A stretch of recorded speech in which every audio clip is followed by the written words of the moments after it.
Ji, hello It's a दोस्तों। constant. मैं चीमा उम्मीद है आप लोग ठीक होंगे। दोस्तों, इंडियन जो जनरल साहबान हैं, वो बड़ा कम हम देखते थे पहले बोलते हैं, लेकिन अब हम देखते हैं कि वो बहुत बोलते हैं। और जस्ट मैं आपको सिर्फ इतना बताऊं कि ये एक मेजर जनरल नीरज शुक्ला साहब हैं, जो एडीजी स्ट्रेटेजिक प्लानिंग है इंडियन आर्मी के, जो बहुत सारी बातें इंपॉर्टेंट जो हैं वो कर रहे होते हैं। कि जैसे फॉर एग्जांपल कि जी, हमें अगर जीपीएस की एक्सेसिबिलिटी नहीं रहती तो हम अपना रीजनल सैटेलाइट सिस्टम बनाएंगे। और हम जो हमारे सैटेलाइट कम्युनिकेशन है वो ईस्ट कोस्ट टू अफ्रीका से मलाका स्ट्रेट तक, यानी कि अफ्रीका से लेके तो ये सारा जितना भी साउथ ईस्ट एशिया, ये मलेशिया, इंडोनेशिया, इस इलाके तक वो कहते हैं कि हमारा सैटेलाइट कम्युनिकेशन होगा।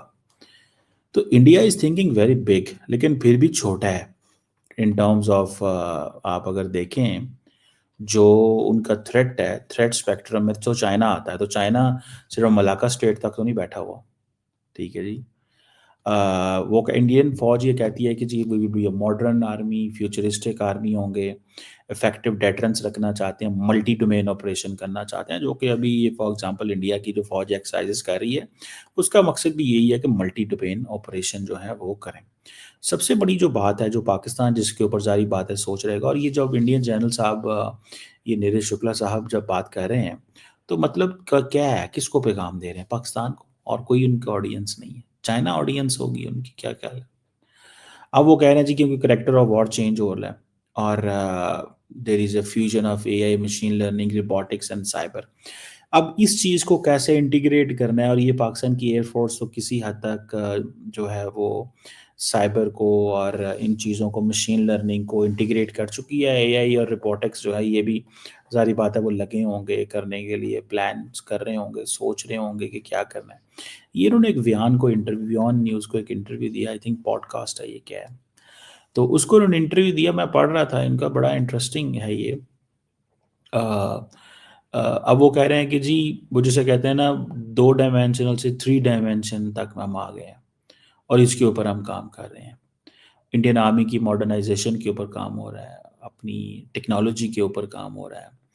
और इंडियन आर्मी जो है वो, जो प्राइवेट सेक्टर या गवर्नमेंट सेक्टर के लोग हैं, जैसे डबल आईटी कानपुर है, मद्रास है, बेंगलोर है, और टेक्नोलॉजिकल डिफरेंट क्लस्टर जो हैं अपनी आर्मी के अंदर वो लेके आ रहे हैं, डिफरेंट एरियाज़ में ये काम कर रहे हैं।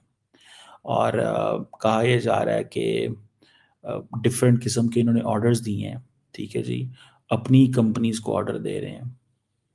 तो मुझे तो ज़ाती तौर पे ये लगता है कि ये एक बहुत बहुत बड़ी जो है ना वो चीज़ है जो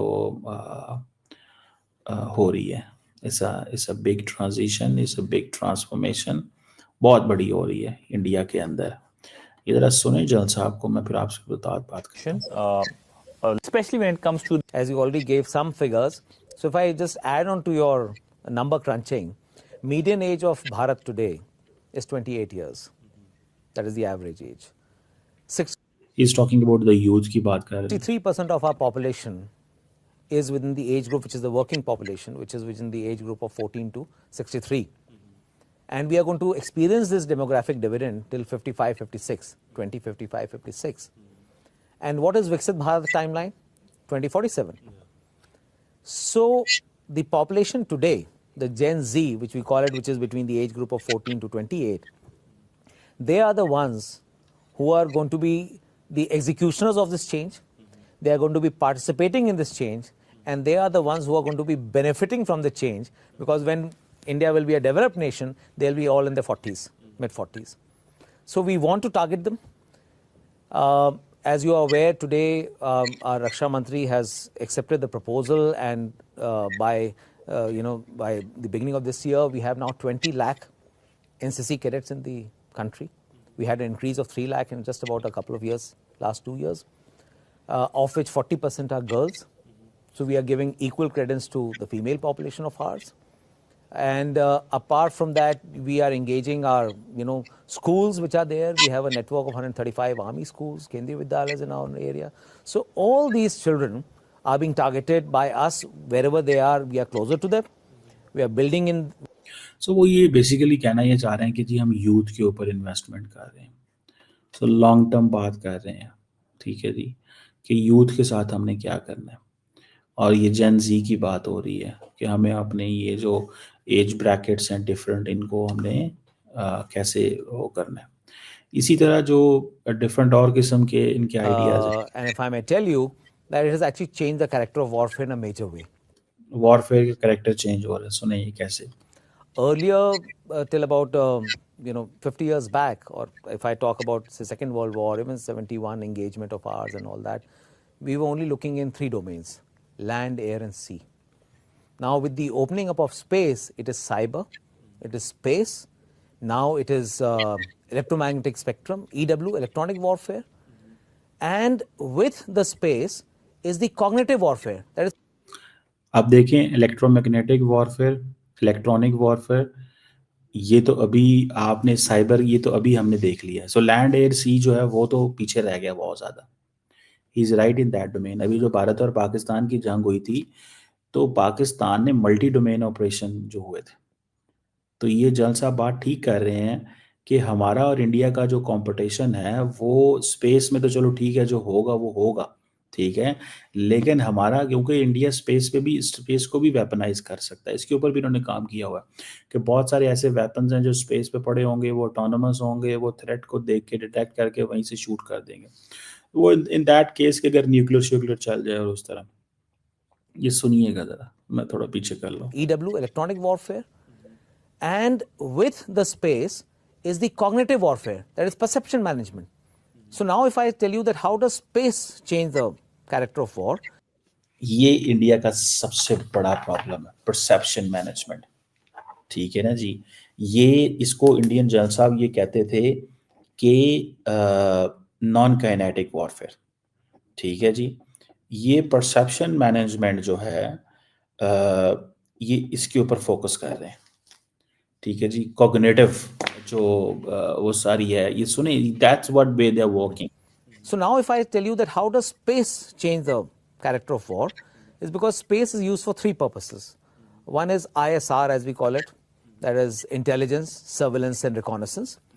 Then we have PNT, that is position, navigation, and time. And there is satellite communication.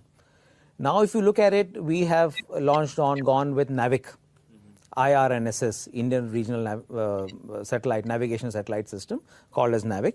It is supposed to be a constellation of 7 satellites. Now, out of 7, 4 are already in place. By February, March next year, we'll have 3 more satellites. So, in a chance, by any chance, if we are denied the accessibility of GPS, we will have our own regional satellite system, which will give us communication, mobile communication, satellite communication from east coast of Africa to Malacca Strait. That is our, area of operation.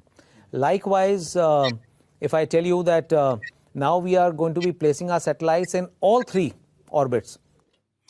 लेकिन सवाल ये पैदा होता है, ये missile बनाते हैं inter continental ballistic missile, जिन्होंने चाइना के उस पार भी पहुंचना है, क्या इनकी रेंज है वहाँ पे, रीच है वहाँ पे? तो क्या अगर if they are denied the GPS, तो इट मीन्स कि ये तो अपने मिसाइल क्या भेज सकेंगे? सुने ज़रा। Low Earth orbit, medium Earth orbit, and geo Earth orbit, geosynchronous and geopositional orbit. Why? Because what you have seen now in Russia-Ukraine war, if I may again give you that example, they use Starlink satellites. Ukrainians were using Starlink satellites. Now, Starlink are the satellites, smaller satellites, nano satellites, they're all placed at the altitude of 500 to 600 kilometers from the Earth's surface. And they are the ones who provide a very integrated network, round the clock, surveillance, communication, and everything. So this is what we are doing it, and we are doing a great job in, pursuing our aspirations for exploiting space for the purpose of our national security.